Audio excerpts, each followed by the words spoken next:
Hello everyone, আসসালামু আলাইকুম। দেশে নির্বাচন নিয়ে একটা টেনশন কিন্তু আছে, সেটা কিন্তু বোঝা যাচ্ছে। এর মাঝে সেনাপ্রধান ওয়াকারুজ্জামান বলেছে নির্বাচনটা ডিসেম্বরেই হওয়া উচিত। এখন নির্বাচন কবে হবে এটা নিয়ে একটা ধোঁয়াশা থাকলেও ডক্টর ইউনূস বলেছিল ডিসেম্বর থেকে জুনের ভিতরেই নির্বাচন হবে।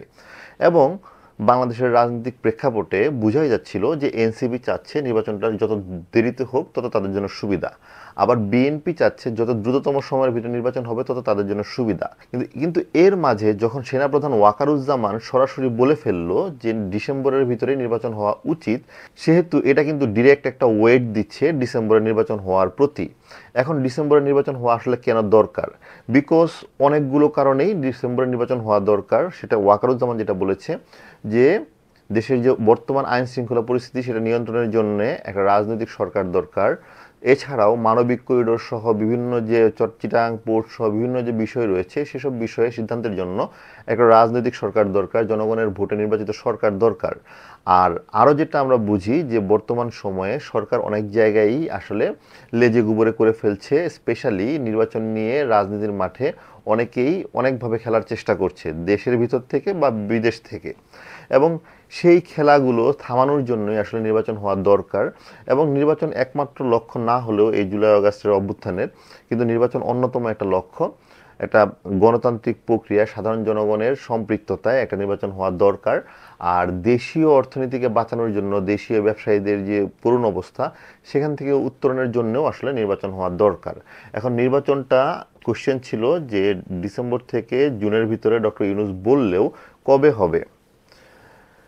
এখন কিন্তু একটা আইডিয়া পাওয়া যাচ্ছে যে যেহেতু সেনাপ্রধান ওয়াকারুজ্জামান বলেছে, সেহেতু হয়তোবা এটা একটা প্রেশার হিসেবে থাকবে নির্বাচনটা দ্রুততম সময়ের ভিতরে করার জন্য। এছাড়াও ইতিহাসের জায়গা থেকে বাংলাদেশে কিন্তু ডিসেম্বর ছাড়া অন্য সময় নির্বাচন করা খুবই ডিফিকাল্ট। বিকজ এরপরে আসলে রোজা আসবে, ঈদ আসবে, মানুষের বাচ্চাদের লেখাপড়ার ব্যস্ত হয়ে যাবে। সেই জায়গা থেকে ডিসেম্বরটা সবসময় একটা পারফেক্ট টাইম বাংলাদেশের নির্বাচনের জন্য। সেই জায়গা থেকে ডিসেম্বর থেকে জুনের ভিতরে সবচেয়ে পারফেক্ট টাইম, শুধুমাত্র নির্বাচনের ক্ষেত্রে সবচেয়ে পারফেক্ট টাইম হচ্ছে ডিসেম্বর, জানুয়ারি। বাট অন্য সময় যে হতে পারবে না তা না। কিন্তু এর মাঝে আবার এই ইশরাক ইস্যু নিয়ে এনসিপি এবং বিএনপি একদম মুখোমুখি অবস্থানে দাঁড়িয়ে গিয়েছে।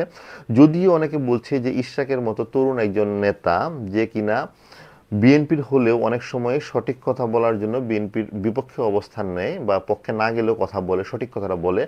এবং ধারণা করাই হচ্ছে যে ইশরাক যদি আগামীতে দাঁড়ায় সেই মেয়র হবে। তারপরেও কেন এই অল্প কয়েকদিনের মেয়রের জন্য ইশরাক এত লাফালাফি করছে? অনেকেই বলছে এই ইশরাক যে দাবি করেছে যে ছাত্রদের যে দুজন প্রতিনিধি সরকারে রয়েছে তাদের পদত্যাগ, এটা অ্যাকচুয়ালি বিএনপির স্বার্থ রক্ষার্থে সে আসলে এই আন্দোলন করছে। এবং এই আন্দোলন যে সে যমুনার সামনে বা রাজপথে আন্দোলন করে যে দাবি আদায়ের চেষ্টা করছে, এর দায়ভার কিন্তু নিতে হবে এই সরকারকে। বিকজ এই সরকারই কিন্তু এনসিপি এবং এনসিপি বিভিন্ন নেতাদেরকে এই রাজপথে আন্দোলন করে বিভিন্ন দাবি আদায়ের যে ইতিহাস, যে নজির তারা তৈরি করেছে, সেই নজিরের ফলেই কিন্তু এই বিএনপি এখন বাধ্য হচ্ছে তারাও রাজপথে গিয়ে আন্দোলন করে একটা দাবি আদায় করার। সো আমি এখানে বিএনপির কোনো দোষ দেখি না। বিকজ বিএনপি আসলে রাজনৈতিক একটা দল, তারা রাজনীতি করবে। এবং তারা যখন দেখছে সরকার বিভিন্ন উসিলায় এই বিভিন্ন মানুষজনকে আন্দোলন করতে দিচ্ছে এবং আন্দোলনের মধ্য দিয়ে তাদের দাবিগুলো পূরণ করছে, সেহেতু আসলে বিএনপি বাধ্য হয়ে এই রাস্তা দিয়ে হাঁটতে হয়েছে। বিকজ বিএনপি যেহেতু রাজনৈতিক দল, সে চাবেই নির্বাচন, সে চাবেই ক্ষমতায় যাওয়ার জন্য। যেহেতু বিএনপি এত বছরের একটা রাজনৈতিক দল এবং সাংগঠনিকভাবে সবচেয়ে শক্তিশালী অবস্থানে রয়েছে, সে যে কোনো সময় নির্বাচনে যাওয়ার জন্য তৈরি। কিন্তু এনসিপি মাত্র 9 মাসের দল, 9 মাসের ভিতরে আরও 4-5 মাস বাদ দিলে 3-4 মাসের দল। তো সেই জায়গা থেকে এনসিপি এখনও তৈরি না, এনসিপি তৈরি হতে আরও বহু সময় লাগবে। যার কারণে অনেক সময় এনসিপি ইচ্ছা করে বিভিন্ন অ্যাক্টিভিটিস দিয়ে নির্বাচনটাকে দূরে ঠেলার চেষ্টা করছে। সেটা প্রকাশ্যে বলুক আর না বলুক, আমরা কিন্তু তা বুঝি। সো এনসিপির চেষ্টা রাজনৈতিকভাবেই থাকবে নির্বাচন দূরে ঠেলার, বাট এটা হওয়া উচিত না। বাংলাদেশের নির্বাচন ছাড়া যে বাজে অবস্থার ভিতর দিয়ে যাচ্ছে ইনফ্রাস্ট্রাকচারালি, বিজনেসের জায়গা থেকে, ইন্ডাস্ট্রিগুলো, সেই জায়গা থেকে উত্তরণের জন্য আসলে নির্বাচন এখন মাস্ট হয়ে গিয়েছে।